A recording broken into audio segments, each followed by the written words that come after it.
And our next game has begun. Yes, and this is ladder game number 12. That sounds right. Yes, against Math Wolf and Yeon. Yes. So, taking a look at the settings. At the time this game was created, they were ranked third with a rating of 2067, and we were ranked first, dun dun dun, with a Dun, rating dun, of dun. 2193. So this is the first Yay. game started since we got rank 1. Yes. Yay. And Woohoo. they sort of challenged us like Ollie and Glamorous did, Yep. where when they saw that we were out of a game, they increased their number of games to play against us. Yeah, and they did it So because they want a challenge for yeah, first. They want to get well, that spot. They yeah, want to if they beat us, steal then some basically they get points. first place. And it Hmm. even goes a little bit further than Most that likely. because since this game was created, they have actually gotten up to second place. Mm-hmm. So actually, they are second place, and their rating is like 21, what, 2120 or something? Yeah, 21-20 We'll see something. when we look at their profiles.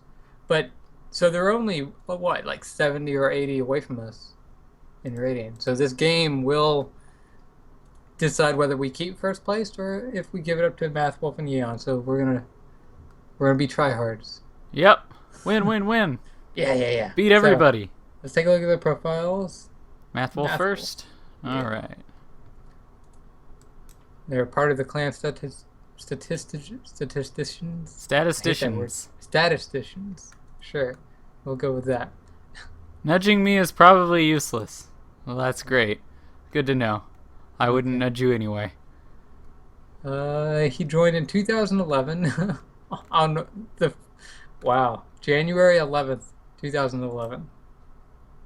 Huh. So one, Well, there's a lot of ones one. in there. Yeah, exactly. Neat. And you Okay. can see here he's a good player. Yeah, he's played a lot of He's games. He's yeah. been rank 1 in the 1v1 ladder. Yep. And with Yeon, they have previously gotten to rank 1. At the moment, they have 21-23 as their rating at That was second place. yeah. Yep. They've A played, lot well, of I mean, seasonal ladders. yeah, lots of seasonals. I think he might have been in all of them. 1, 2, 3, 4, 5, 6, 7, 8, 9, 10, 12, 13, 14, 15, 16, 17, 18, 19, 20. I think he's been in all of them. I don't know if it's at 21 yet. Oh wait, no, it must not be because he's not ranked with a rating of 2003 in 20. That must be the newest. Here we go. I had to mess with setting an exploit because it wasn't capturing the overlaid window for some reason. Huh. But yeah, so you guys can see it now. Sorry about that. And yeah, first place with Dion, going down all the seasonals. He's played 1,713 games and he has won 1,057 of them. Yeah, good win rate. So that's what, 65%? Yeah, Maybe? but what you need to keep in mind is that this is all in the most of these games are in the ladders. Yeah, so this guy has Or done tournaments. lots of ladders. So even though it's like, oh, I've seen higher winning percentages than 61%, if you're playing in the 1v1 ladder, that's And a have lot more impressive. 61%, then yeah, that is extremely impressive. I'm just trying to say, got to do this justice because you see people that have like 80% win rates, and it's like, well, yeah, they may have an 80% win rate in 1v1s, but That's it's from not playing against realistic. people. Yeah. So this is a lot better than it may initially seem. Yeah, it would be nice if they added a just straight 1v1 ladder win rate and 2v2 ladder win rate, totally separate from these other game listings. True, but I That'd be mean, nice, you know, actually. some people would do some stupid things like they'd play like 20 games against randoms, get to number 1, and then drop out. Because literally they just wanted to get a really good win rate. You know, you'd have people doing that. People do all sorts of stupid stuff. Well, if they are actually good players, then Well, they you would can, be fighting the higher ranked people anyways. But no, the point is well, yeah, I see what you're saying. Yeah, but the point is you get to a high rank and then you stop immediately so a lot that of people already do that. well, yeah. Because right now it's only the rank that matters. So, yeah. Anyways, taking a look at his teammate, Mhm. Yeon. I Also guess it from the wouldn't make same much of a clan. difference, but still. He joined WarLight in October 10th, 2011. Oh, wow. Interesting numbers here. 10, 10, 11. Yeah. Not quite 10, 10, 10. That would have been really nice to see, but Mm-hmm. he's gone to second place Excuse in the me. 1v1 ladder. And he's gotten to first place with 2 separate 2v2 teams. Oh, that's A cool. Zerodyne and then with Math Wolf. Huh. Mm-hmm. I wonder if the Azerodyne one was in the old 2v2 ladder. Might have been. Because he's been around for a while. We could take a look at that later, but yeah, if you the team ID from the link is 1239. Oh, Oh, yeah. You can see that in the bottom right down of this little window. Huh. yeah. So. Oh my gosh, that's creepy. 666 ranked games. Oh wow. Oh, what are we going to do? And he's won 547 of them. So this is one of those examples of 85 plus win rate. I mean, he's a good player, clearly, but the thing is, this sort of win rate, it's clearly he's playing randoms at times. He's not just doing the 1v1 ladder. He has done the 1v1 ladder in the past, but it's pretty But clear. someone with a win rate of this in the 1v1 ladder would probably get up to first place. He only got to second. Oh yeah, if you had an 80% win rate in the 1v1 ladder, yeah. Nonetheless, though, he is an extremely good player. Both these guys are extremely good players because they're, at the top of the ladder right now. Yeah, they're really good players. There's no doubt about that. Still, anyway. Yep. Statisticians.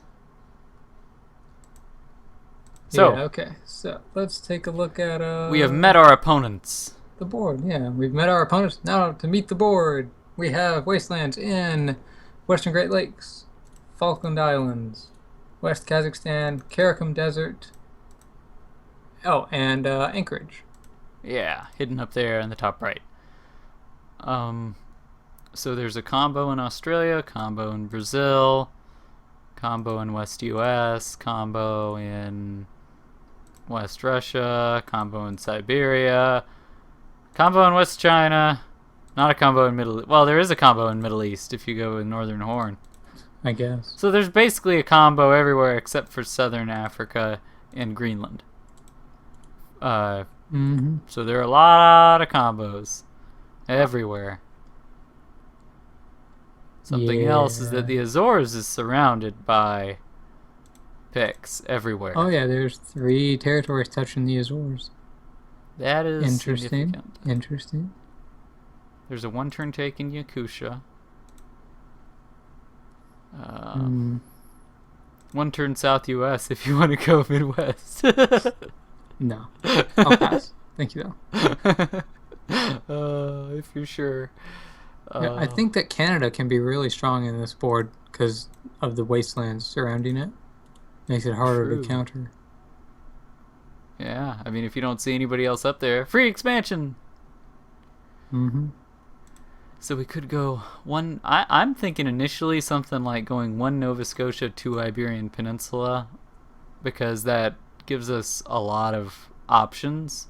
2 territories around the Azores? Yeah, because it gives us, if one of us is fighting somebody and can't spare the guys to go into the Azores and like go down to South America or go into Africa, the other guy can do it, and we don't have to use a gift.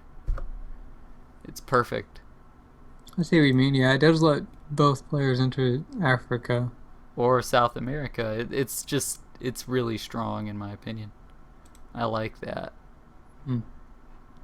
Yeah, I think that's a decent one too.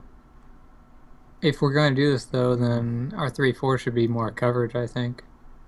Yeah, I think that's pretty clear too. Not Africa. Yeah, this kind of pick strategy kind of forces us to overlap. Oh yeah, well yeah, I was thinking overlapping would be great. Yeah. Bolivia, I think Bolivia would be a good spot as number 3 just because it covers Africa, and then we could go, like, we could cover the 1-turn Bolivia? bonus. Covering Africa? Sorry, South America. Okay. Yeah. That way it would it's give us... It's a bit close to the Azores, isn't it? Shouldn't we put a little farther away, maybe? Well, if we're gonna do 1, 2, 3, the third is more for safe expansion if we get it and we don't see somebody in Amazonas. But it's also for knowledge, because if we know about Brazil and we know there's a combo down there, or heck, even if we just know there's someone in Bolivia, then we can jump down through Caribbean and attack them. Yeah. Go through the Azores and Caribbean and. It could work, I guess, but then we'd need our fourth pick to be really far away, like Central Asia or Eastern Asia, somewhere around Yakusha, East China potentially, or Southeast Asia. I was thinking cover Yakusha. The one turn bonus there. Just go ahead and make sure if somebody's got it or not. And then we could do like 6 in Siberia. Do we think a one turn two bonuses is worthwhile on this board? Well, we won't get a one turn bonus. We But won't do you get think it. they would even attempt it? It's like, it seems so Well, it's inefficient possible. compared to the other opportunities on the board. And it is the only, that I can see, the only one turn two bonus except for South US, which is like comboing it with a Wastelanded bonus, but Well, I like this for a few different reasons, because it gives us a strong ability to, if we get our first four, we've basically got Africa covered. We've got either player can go into to Australia. If this is assuming we don't see anybody. If we see anybody in Morocco, we're killing them together. We're grouping up our guys in the Azores and going for a kill. If we see somebody in like Amur, then of course we're going to play a little differently. But that's the point. If we have our first four, then either of us can go into Australia, because we'd have our 2-3 set up the way it is. Either of us can go into Australia, either the guy that has Khabarovsk or the guy that has Bolivia. And at the same time, either of us can go into Africa. The only thing, I would say the biggest weakness is West Russia, honestly. Like West Russia against this. But even then, I mean, we just take Denmark. yeah. We get to Denmark first before the Well, guy we would in have no knowledge of Scandinavia. West Russia. Oh yeah, we'd have to take a It's guess like on the that. biggest but issue I have so far with this picking strategy is that it might not be as effective as just comboing 4 bonuses. Like mid game, this would be good for early countering. Like we would have to counter them before they get up and finish their bonuses. Really. After True. that, it's like there's a lot of bottlenecks, that we're relying on. The Azores, Japan, all of that Pacific, really, I guess. But Well, we've got good entry to all of those places. yeah, but if they block those entrances Well, they or shouldn't be get there able to. first with more income, or even equal income, this is it's like forcing us to play super aggressive at the beginning of the game. It would give us definitely an advantage in the early aggression. I agree with that. But if we end up with zero knowledge of where they are, like, hold on, what do you want for your 4, Khabarovsk? Yeah, I was thinking Khabarovsk may be better than Amur, just because. So if we get 1, 2, 3, 4, have no knowledge of where they are, we don't see anyone off the start, so we know they're not in Yakusha, we know they're not in North Africa or Brazil. Each of us has We 2 would 3 have to bonuses to assume work with. probably West Russia, Australia. In that case, well, no, Africa is still a very big threat. Africa, Australia. That's what we have to assume. Why not West Russia? You said that was Well, like the yeah. biggest threat. Well, I said that was the biggest weakness. So shouldn't we just assume that because it is the Well, weakness? no. The thing is, you can go to Denmark. I mean, well, there are a few different ways you can look at it. First of all, I find it very unlikely that we won't see them at any of these places. I find that very unlikely, actually. We'll either lose a pick of our first 4, or we'll see them somewhere. Well, they'll be bordering us. One of those two will most likely happen. At least one of those two. Yeah. I mean, there are too many possibilities. It's so unlikely that they'll pick 4 different picks that are all good picks, and yet we don't see any of them. We don't lose any of ours. I don't think that's very likely. I mean, something else to consider is like going for, I don't know, West US, and then like I guess you could consider going for one of us going for West US, which is very viable on this board, and then the other one going for, I don't know, like West Russia. I mean, those are both viable to go for. Yeah. The issue with that is that they're both trappable, and they don't yield as great positions from what I can see. I mean, you do have Hawaii, which can go into Australia, so that's pretty good. But, well, that's about it. I mean, West Russia, you can go threaten Siberia, and you can go through Taimyr to Yakutia.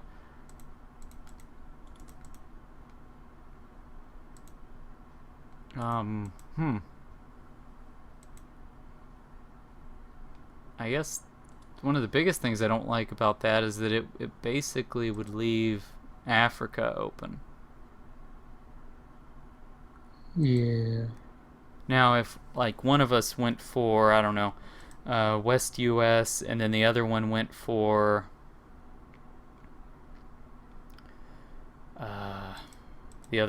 coverage, I could see that working out okay, probably.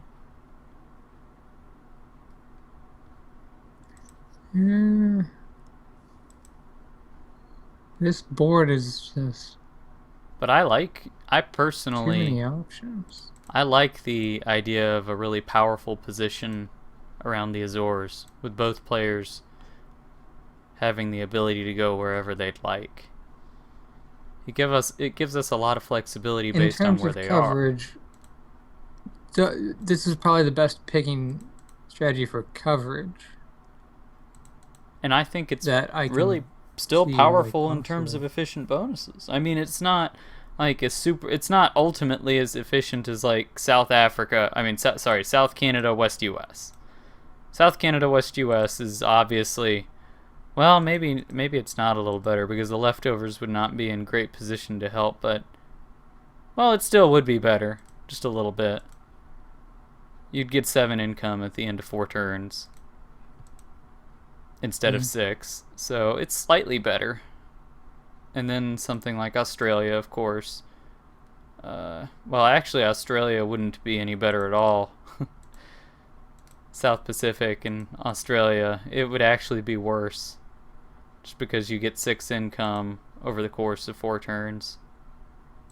Although you would have a head start on Southeast Asia. Yeah, I think this picking strategy could work out. Not 100% sold on it, but I can't think of anything better on this board, really. Okay. Let's see. Well, if we lose one of our first 4, what are we most likely to lose? Probably either Southern South America or Russian Far East, although I'm not sure Russian Far East is that likely to lose, unless they're going for that 1 turn 2 bonus. That's the only time we would really lose it. So assuming we lose Southern South America, where do we want our 5? Well, I'm perfectly okay with not using a 5 to counter Southern South America, because at that point we know where they are. Yeah, we can make a use of the Azores. Yeah, that's part of the strength of East Canada, Western Europe, with the Azores open.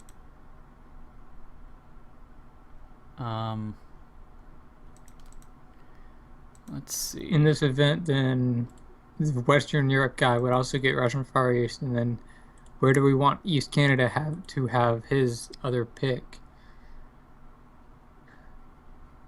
Potentially Philippines, maybe?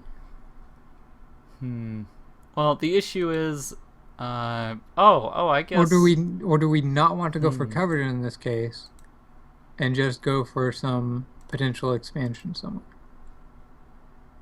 Well, Southeast Asia, Philippines is still expansion at that point. Yeah, but it acts as coverage. Well, yeah, but it's both. Well, it wouldn't work out as expansion if they comboed Australia. That's why I'm calling it Oh, coverage. well, We're I not mean, choosing it because we want to expand over there. We're choosing it because we want to cover that area. uh, I if we lose Bolivia, and Khabarovsk, or no, if No, we if we only lose Bolivia. if we lose Bolivia, then I mean, and we lose. I mean, and we see them in Australia. I think we pretty much win.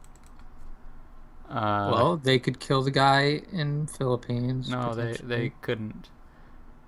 They couldn't. They could kill him just as easily as we could fight the guy in Brazil. No, one of us goes for the guy in Brazil. That's the flexibility of the 1-2, and then the other guy. It would be one of the guys in. I mean, sorry, the player who's not in Philippines goes through the Azores to South America. The player who is Philippines just focuses on the guy in Australia. I mean, you at that point you're next to two of his picks, so they're in deep trouble. We can use a gift card over there as well. We couldn't use the gift card because the other guy would be too focused on the other guy. They would 2-turn Brazil, 2-turn Australia.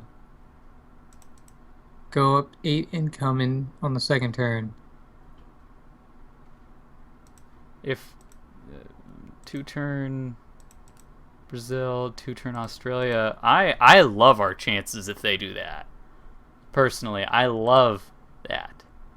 If they go, I love that. That's perfect because the guy in Russian Far East can go through Japan and Hawaiian Islands. He can help out.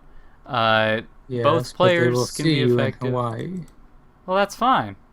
But the point And is, you'll be 2 turns away before you can even border Australia. that's not no. But the thing is, they'd have South Pacific, so basically you'd have two players that could pressure both of these other guys individually. Yeah, I and love if they that. use a gift, then they win on one side and then try to stabilize on the other side. Well, they would probably put a gift in No, dude, South that is Pacific awesome. If and they blockade have in that, Caribbean. if they go for Australia, South Pacific, and then Brazil, Bolivia, I think we win. Because we get to their bonuses, they don't get to ours. We just win. I mean, They except get to our bonus in Southeast Asia. yeah, we have 3 picks to the 3 picks open to their none. They have what? We have Did 3 you not? picks. Okay, I just said that they free. would gift in South Pacific, and then blockade in Caribbean, How or would blockade they? in Venezuela. I don't know if that would. I don't know if that's the way it would happen. And if they blockade in Venezuela, they just basically screw over their expansion opportunities. I mean, They that's have still a access win. To A really Central slow Africa. Central Africa, and we get in there before them. uh, I mean, we're already no, we bordering wouldn't Morocco. be doing that because we would be fighting the other guy. Well, we'd be killing the other guy. They would have a gift over there. It would be a 2v2 over there. No, I don't Fight think for it would be that control simple. of probably Papua New Guinea, and Solomon Islands most of the time. I think. I think you're being really, very optimistic. No, I don't think I am. I think if we play this right, if they combo Brazil and combo Australia, we win. If we play like crap, of course we could still lose, but I think we have a clear advantage. We have a knowledge advantage. Turning that into an actual advantage is not a given, though. Well, we have a better position than they do. We get to their If we bonuses. get there first, Well, we will. it's The not only- a given. That's what I'm saying. Well, here's the thing. The only way we wouldn't is if they knew where we were and they knew how to counter us. Would they know that Or we they would... understood that their position is only vulnerable from a certain angle, and they... It's not only Work- vulnerable from a single angle, though. The only good way to counter Well- South America on this board is through the Azores, really. No, it's not. If you attack with a stack into St. Helena, you'll take it anyway. That's the point. Someone comboing in Africa enough to No, the hit point. St. Helena with a stack? The point Why is, would you it's choose not. that if you had knowledge of Brazil? That wouldn't make sense as a picking strategy, really. My only point is that it's not as black and white as, oh, well, we know they are in East Canada. Well, think about it from our perspective. If we comboed those bonuses, where would we assume the enemy would be? We would assume East Canada. But the point is, Exactly. we wouldn't attack with. Oh, we We wouldn't. would work to get to Caribbean Mm-hmm. ASAP. Yeah, and that's fine because we'll Which still would get be there turn faster. 4. No, we wouldn't. Yeah, Not if we're fighting the other guy at the same time. one of us would. With 5 income, maybe. I don't know about that, man. I don't think we would be in a bad position, but saying that we are in a fantastic position before the game's even started like that is very optimistic. It is optimistic because it's a good position. That's not what optimism means, but okay. Anyways, if we put our 5 in Philippines, which I think is a good idea, Uh-huh. where do we want our 6? Um, This assumes that we lost our 3, and either one of our first 2, or we lost Russia first, or we lost Southeast Asia. So there's a lot of ways we can get to 6. yeah. If they decide that they want something bordering the Azores as well, Uh-huh. then, and they also have South America or something, then we get to 6. Where we put this, though, is a lot harder to figure out because there's so many ways to get to it. Yeah, it really is harder. Northern Horn may be good. No. I guess only because they wouldn't. Yeah. They're not very likely to have something in Africa. The only risk is that we might have lost Western Europe. What about Gulf of Ab? That seems decent no matter where you are. True, that might be the best position actually.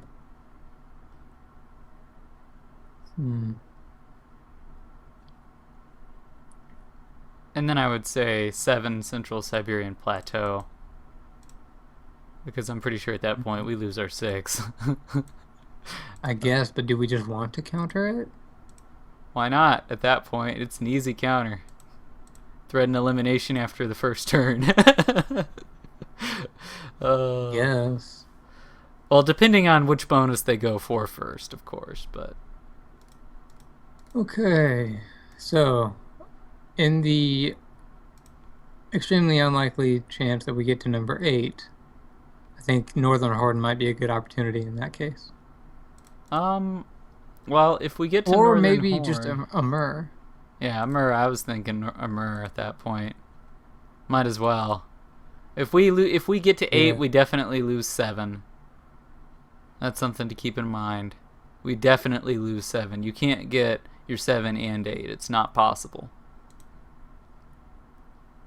What else? Yeah. Okay.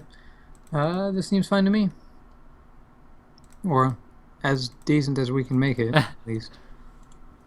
I think it's pretty powerful. I like it. I love this stuff around the Azores. I love it. The only thing to keep in mind about this is our leftovers will be out of position.